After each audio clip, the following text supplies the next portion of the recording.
أعود إلى ضيفي في الاستوديو عبد المحسن العمران، المؤسس والرئيس التنفيذي لذا فاميلي أوفيس، لحتى نسألك بداية أهمية تثقيف المتعاملين لما نحكي عن موضوع قرار ترامب أو إمكانية ترامب بإدخال بند يسمح بالاستثمار في الأصول الخاصة بقرارات التقاعد أو برنامج ال 401k للأمريكيين المتقاعدين. شكرا للاستضافة. طبعا قرار الرئيس ترامب ليس قرار من فراغ، قرار يعتقد بأنه حل لمشكلة متزامنة. هذه المشكلة ليست في أمريكا فقط، هذه المشكلة في جميع أنحاء العالم. ما هي هذه المشكلة؟ الفجوة بين المطلوبات والموجودات في الصناديق التقاعدية. ينسى الكثير بأننا مررنا بعام 2008. بعد 2008 انخفضت الفوائد، أصبحنا في 15 سنة تقريبا بفوائد بالصفر إن لم تكن سلبية في معظم البنوك السويسرية. ماذا نتج عن هذا؟ أنه لم يكن هناك عائد على هذه الأصول التقاعدية، بينما هناك مطلوبات. ناس بلغوا عمر 60 سنة وصاروا يسحبوا التقاعد وبدأوا يسحبوا تقاعدهم. النظام التقاعدي الذي عمل في أمريكا في الثلاثينيات، في ذلك الوقت النظام الموجود كان متلائم له، لكن مع مرور هذه الأزمات هناك فجوة. ما يحاول الرئيس ترامب وصناديق تقاعدية أخرى هي تخصيص أموال إضافية أو أولية للشركات الخاصة، البرايفت ايكويتي، أو ما يسمى بالصناديق الخاصة، لكن فعليا هي شركات خاصة. ممكن نخوض في هذا المجال.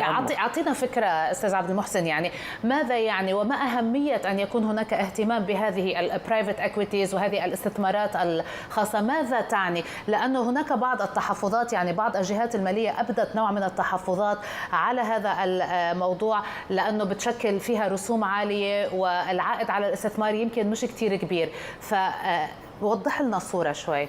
طبعا الشركات الخاصة هي شركات خاصة، عبارة عن شخص أسس شركة نماها، بعد فترة من الزمن يحتاج مبالغ إضافية للتوسع. فأتت الشركات مثل KKR، بلاك روك، كارلايل وسيلفر ليك وخلاف ذلك، أتوا في الثمانينيات وأسسوا صناديق تستثمر كشركاء مع هؤلاء المستثمرين الذين يملكون هذه الشركات الخاصة، ومن ثم تنميتها ومن ثم طرحها في الأسواق العامة. شركة تيفاني كانت شركة خاصة، ساكس فيفث أفنيو كانت شركة خاصة، غوتشي كانت شركة خاصة. هناك شركات كثيرة كانت شركات خاصة تم طرحها بالتعاون مع شركات استثمارية في هذا المجال. عملنا بهذا الشيء مع عدة شركات في العالم. الهدف الرئيسي هو كيفية تنمية هذه الثروة، ولكن بدرجة مقبولة من المخاطر. هناك دائما مخاطر طبعا. لكن كيف يمكن المحافظة على هذا؟ هو عملية التنويع في صناديق في شركات مختلفة. هو هذا اللي كان بدي أرجع أسأله، أنه كيف يمكن حماية المستثمر العادي الذي يفتقر إلى الخبرة؟ يعني يجب أن يذهب ربما إلى إحدى الشركات العائلية أو شركة استثمار في البرايفت اكويتي أو البرايفت انفستمنت، برايفت فاندز. في هذه الحالة كيف يمكن حمايتهم؟ كيف يتم ضمان حمايته أو تعليمه وتثقيفه؟ طبعا أهم الشركات أو أهم الصناديق العالمية لا تقبل المستثمر الصغير. لهذا السبب هناك شركات مثل شركة ذا فاميلي أوفيس تقوم بالاستثمار لمجموعة كبيرة من المستثمرين. لدينا أكثر من 1000 مستثمر يأتون كحزمة واحدة أو نذهب بهم كحزمة واحدة إلى هذه الصناديق الاستثمارية، وإمكانية الحصول على الفرص وعلى الرسوم القليلة. هذا الأسلوب هو الأفضل. يعني عندما تستثمر حكومة في هذا النوع من الاستثمارات بتعطي مجال أكبر للنمو. ماذا يعني هذا النوع من الاستثمار للمنطقة أو السماح بهذا النوع من الاستثمار، خاصة أنه الاستثمارات للعديد من الشركات تكون خارج منطقة الخليج، يعني بيستثمروا برا؟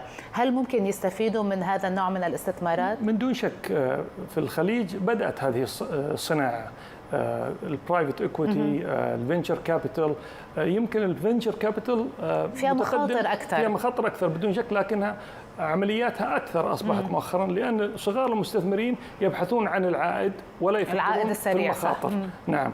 بينما لإنشاء أي سوق شركات خاصة بالنمط اللي موجود في أمريكا يجب أن يكون هناك شرطين أساسيين: نظام قانوني واضح يمكن تنفيذ هذه القوانين بسرعة كبيرة، كذلك يجب أن يكون هناك عمق في الأسواق المالية وخاصة في الدين. معظم الشركات اليوم ليس لديها سوى الذهاب إلى البنك للحصول على القروض، لهذا في المملكة العربية السعودية تتجه الدولة إلى من خلال برنامج 2030 إلى زيادة سوق الدين العام، ومن ثم يتم تطوير هذا القطاع لخدمة أجزاء مختلفة من الصناعة.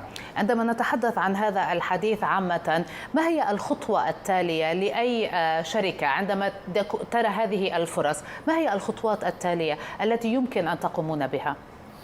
طبعا احنا دائما نبحث عن من هم أفضل مدراء. هذه عملية معقدة جدا. أن تحدد المدراء، تحدد السوق، تحدد الصناعة، تدرس النمو. لا يمكن أن تقوم بهذا بسهولة ودون صرف مبالغ باهظة. لهذا دائما نتجه إلى من لديه الخبرة في هذا المجال ونستثمر معهم يدا بيد. هذه أفضل طريقة، هي عملية التنويع. عبد المحسن العمران، المؤسس والرئيس التنفيذي لشركة The Family Office، أهلا وسهلا بك وشكرا لك على حضورك معنا اليوم.